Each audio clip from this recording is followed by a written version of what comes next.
Assalamualaikum warahmatullahi wabarakatuh. Selamat pagi anak-anak, apa kabar kalian semuanya? Alhamdulillah, mudah-mudahan kalian tetap sehat, tetap semangat, dan tetap menjadi anak yang soleh dan solehah. Alhamdulillah, berjumpa kembali dalam pelajaran pendidikan agama Islam. Sebelum kita mulai pelajaran pada pagi hari ini, marilah kita terlebih dahulu berdoa. Bismillahirrahmanirrahim. Raditu billahi rabba wa bil islami dina wa bi muhammadin nabiyya wa rasula.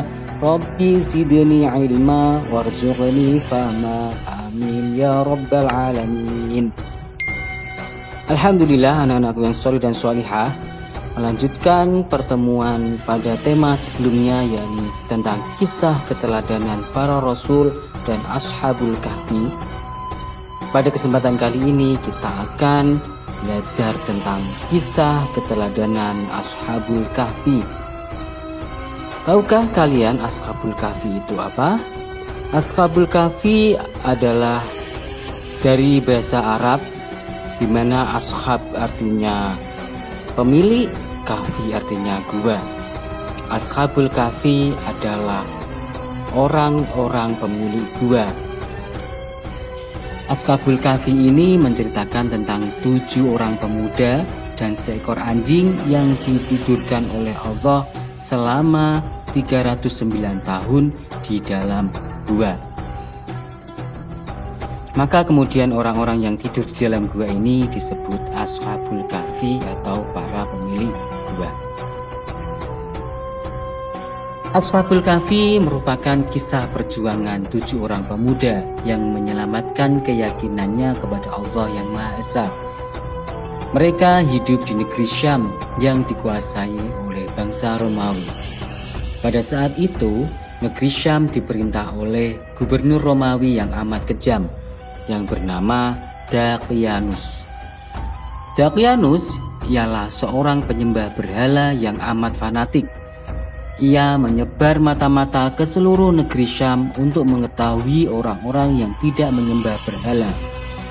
Jika orang suruhan Daqianus menemukan anggota masyarakat yang tidak menyembah berhala seperti yang dilakukan Daqianus, mereka akan dibawa ke hadapan Daqianus dan dihukum. Ashabul kahfi adalah sekelompok pemuda, 7 orang yang beriman kepada Allah, yang meyakini bahwa tidak ada yang berhak disembah kecuali Allah semata. Mereka teguh di atas keyakinan yang benar, meskipun bertentangan dengan mayoritas masyarakat ketika itu.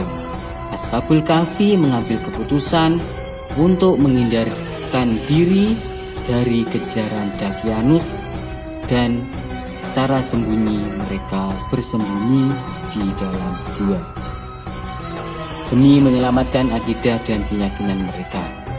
Sebelumnya mereka telah berdoa kepada Allah yang tercantum dalam surah Al-Kahfi ayat 10.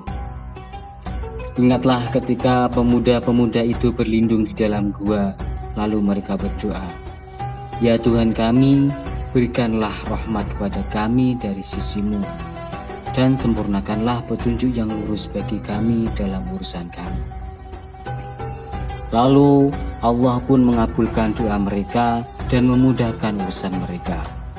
Mereka berlindung di dalam sebuah gua yang cukup luas, sehingga mereka bisa tinggal dengan nyaman di dalamnya. Allah juga menidurkan mereka di dalam gua selama 309 tahun, sehingga mereka tidak dapat dibangunkan oleh suara apapun. Ashabul kahfi tidur di dalam gua mendapat perlindungan dan penjagaan dari Allah. Sinar matahari tidak masuk ke dalam gua, sehingga tidak langsung mengenai tubuh mereka. Akibatnya tubuh mereka tidak rusak. Dengan demikian mereka pun tidak merasa kepanasan dengan sengatan matahari. Selama tidur mereka dijaga oleh seekor anjing yang menjaga di luar, sehingga ketika ada orang mau masuk ke gua, anjing itu mengusirnya. Dan tak terasa Allah menidurkan mereka selama 309 tahun. Setelah 300 tahun kemudian, ketika Allah membangunkan ashabul kahfi, Mereka semua merasa lapar. Maka kemudian salah satu dari mereka pergi ke kota untuk membeli makanan dan membawa uang. Namun apa yang didapati oleh orang tersebut, ternyata negeri Syam yang dulu yang dipimpin oleh Dakianus sudah berubah. Ketika sampai di pasar, ketika membeli makanan, uang mereka tidak diterima oleh penjual karena uang mereka sudah tidak berlaku. Mereka pun tambah bingung karena mereka merasa bahwa mereka baru saja tidur beberapa jam, tapi keadaan dunia sudah berubah. Akhirnya orang-orang pasar berkerumun dan menanya mereka. Kemudian mereka, para pemuda Ashabul Kahfi, menceritakan bagaimana mereka sebelumnya, yakni mereka adalah buronan para tentara Dakianus, kemudian bersembunyi di gua. Kemudian orang-orang baru tahu bahwa mereka adalah 7 pemuda yang telah hilang selama 309 tahun. Maka kemudian orang-orang tersebut menyebut mereka dengan Ashabul Kahfi. Setelah beberapa lama kemudian, mereka kemudian meninggal dunia dan telah mengajarkan Islam kepada orang-orang.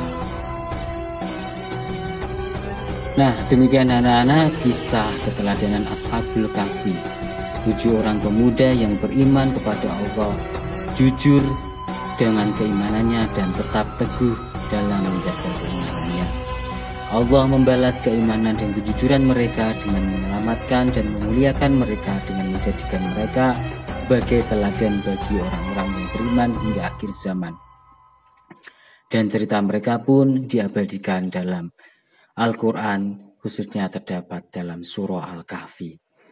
Oleh sebab itu, anak-anak, sebagai anak muslim, kita harus memiliki sikap yang teguh pendirian terhadap keyakinan yang benar, seperti yang telah dicontohkan oleh Ashabul Kahfi yang berusaha untuk mempertahankan akidah atau keimanan kepada Allah.